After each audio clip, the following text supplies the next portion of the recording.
अभिवादन स्वीकार कीजिए ब्रजेश मिश्रा का और आप देखना शुरू कर चुके हैं द डिबेट। बहनों भाइयों, चुनाव आयोग और इस देश के विपक्ष के बीच मतभेद की एक कभी न खत्म होने वाली खाई खिंच चुकी है और ये ऐसी खाई है जो अविश्वास को लगातार बढ़ाती जा रही है। किसी भी कंट्री के डेमोक्रेटिक प्रोसेस में रेगुलेटर यानी चुनाव आयोग और पार्टिसिपेंट्स यानी सत्तारूढ़ दल या प्रतिपक्ष, उनमें इस तरह का मतभेद और इतना अविश्वास बहनों भाइयों लोकतंत्र के लिए शुभ संकेत नहीं है। आज चर्चा हम इसी विषय की करने वाले हैं। बहनों भाइयों, वैसे तो चुनाव आयोग और इस देश के राजनीतिक दलों के बीच मतभेद हमेशा से रहे। खास तौर पर आप सबको याद होगा टीएन शेषन के जमाने में चुनाव आयोग और सभी राजनीतिक दलों में इंक्लूडिंग सत्ता पक्ष एक जबरदस्त रिजेंटमेंट था, नाराजगी थी। शेषन की कार्यशैली ऐसी थी जिसको लेकर बहुत नाराजगी थी, लेकिन उनकी निष्पक्षता, उनकी ईमानदारी पर कभी प्रश्न चिन्ह नहीं था। बहनों भाइयों, लेकिन वक्त बीता, टीएन शेषन का दौर खत्म हुआ, फिर उसके बाद राजनीतिक दलों को समझ में आया कि चुनाव आयोग में कैसे लोग होने चाहिए। एक से एक बेहतरीन लोग भी आए और एक से एक बदतर भी आए। बहनों भाइयों, लेकिन चुनाव आयोग इतना ज्यादा अविश्वास और विवादों में कभी नहीं रहा जो इस वक्त है, और उसका कारण राजनीतिक दलों द्वारा लगाए जा रहे प्रमाण के साथ गंभीर आरोप हैं। इन आरोपों की में मुख्य बात क्या है? विपक्ष के 2-3 नेताओं ने बड़े गंभीर आरोप लगाए, जिसमें नेता प्रतिपक्ष लोकसभा राहुल गांधी ने स्पष्ट रूप से कहा चुनाव आयोग वोट की चोरी कर रहा है, और वो भी भारतीय जनता पार्टी के लिए।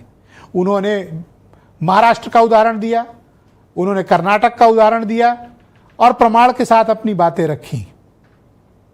पूरा विपक्ष आक्रामक है, सदन चलने नहीं दी जा रही है, सड़क से लेकर सदन तक विपक्ष प्रदर्शन कर रहा है। इस प्रदर्शन से हासिल क्या है?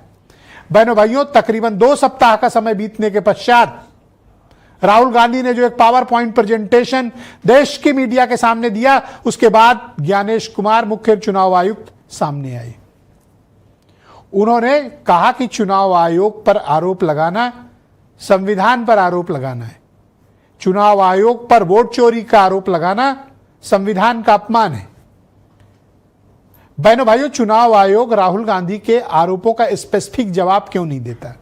आयोग का कहना है कि राहुल गांधी जब एफिडेविट से पर हमें शिकायत देंगे तब हम उसकी जांच करेंगे, और जब चुनाव बीता था उसके 45 दिन के अंदर उन्हें शिकायत कर देनी चाहिए थी।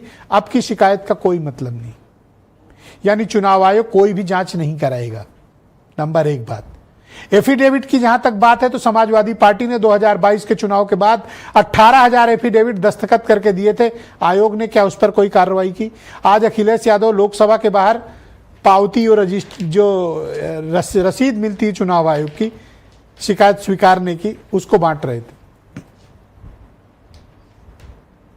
क्या चुनाव आयोग डेमोक्रेटिक प्रोसेस में कोई अड़चन पैदा कर रहा है?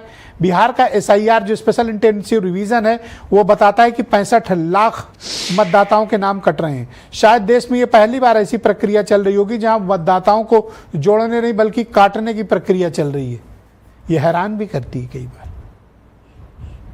जब अंपायर पर आरोप लगे कि वो निष्पक्ष नहीं है तो अंपायर को अपनी निष्पक्षता को साबित करना पड़ेगा। ये डेमोक्रेसी है। कोई भी इल्जाम भी अगर लगा तो आपको उसकी सफाई देनी है, और इसका उदाहरण प्रभु भगवान राम से लेना चाहिए। उनके ऊपर जब भी कभी आरोप लगे वो मर्यादा पुरुषोत्तम थे। उन्होंने पूरी अपनी समस्त दिशाओं को और समस्त लोगों को उन्होंने गवाह मानकर, और वो उन मर्यादाओं का पालना करते थे। क्यों? क्योंकि उनके ऊपर आरोप लगा था। चुनाव आयोग पर भी एक इल्जाम लगा है, और इल्जाम किसी एक मतदाता ने नहीं लगाया बल्कि लार्जेस्ट अपोजिशन के लीडर ने लगाया, विपक्ष के लगा रहा है। चुनाव आयोग को चाहिए कि इस मामले में अपनी निष्पक्षता को स्वयं साबित करे। हमारे देश में तमाम ऐसे उदाहरण हैं जहां निष्पक्षता को साबित किया गया है। ये चुनाव आयोग को भी अपनी निष्पक्षता को उसी तरह प्रामाणिक रूप से साबित करना पड़ेगा। अब चुनाव आयुक्त तो कहते हैं कि या तो राहुल गांधी माफी मांगे या एफिडेविट पर शिकायत करें। तो जिनकी एफिडेविट पर शिकायत है उनके लिए आपने क्या किया? और आपके पास जब इतनी बड़ी तादाद में शिकायतें हैं तो राहुल गांधी के एफिडेविट का क्या इंतजार किया जा रहा है? बहनों भाइयों, कुछ बयान सुने आप, फिर आज की इस दिलचस्प चर्चा को आगे बढ़ाएंगे।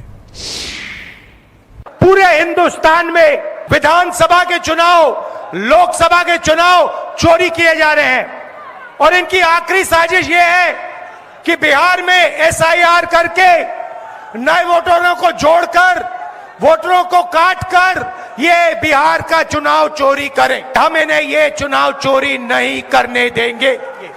और जो इलेक्शन कमीशन कर रहा है पूरे देश को मालूम है, अब ये बात छुपी नहीं है और अब हम ये चोरी नहीं करने देंगे। हलफनामा देना होगा या देश से माफी मांगनी होगी, तीसरा विकल्प नहीं है। आपके माध्यम से मैं ये भी कहना चाहता हूं, अगर 7 दिन में हलफनामा नहीं मिला तो इसका अर्थ ये सारे आरोप निराधार हैं और हमारे मतदाताओं को यह कहना कि वो फर्जी हैं, इसके ऊपर जो भी इस बात को बोल रहा है उसको माफी मांगनी। 18,000 एफिडेविट दिए गए हैं, मेल किए गए हैं और हमें उम्मीद है कि इलेक्शन कमीशन उन अधिकारियों के खिलाफ कार्रवाई करेगा या सरकार को निर्देश करेगा कि उन पे कार्रवाई हो। 18,000 एफिडेविट देने के बाद भी अगर कार्रवाई नहीं हुई है तो कौन भरोसा करेगा इलेक्शन कमीशन पर? बाई इलेक्शन देखा हमने, आपने, वो सामान्य चोरी नहीं थी, वो डकैती थी। लगता तो ये है कि भारतीय जनता पार्टी के इशारे पे ईसीआई चलता है। बहनों भाइयों, आज की इस परिचर्चा को शुरू करते हैं। मेरे साथ राकेश त्रिपाठी उत्तर प्रदेश में भारतीय जनता पार्टी के प्रवक्ता हैं, एआईसीसी के प्रवक्ता शुभ्रांश राय मुझे दिल्ली से ज्वाइन कर रहे हैं, अरविंद सिंह देश के बहुत ही जाने माने प्रख्यात पत्रकार हमारे साथ मौजूद हैं, दीपक रंजन समाजवादी पार्टी के प्रवक्ता हैं, वीरेंद्र सिंह जी हमारे स्टेट हेड और थोड़ी देर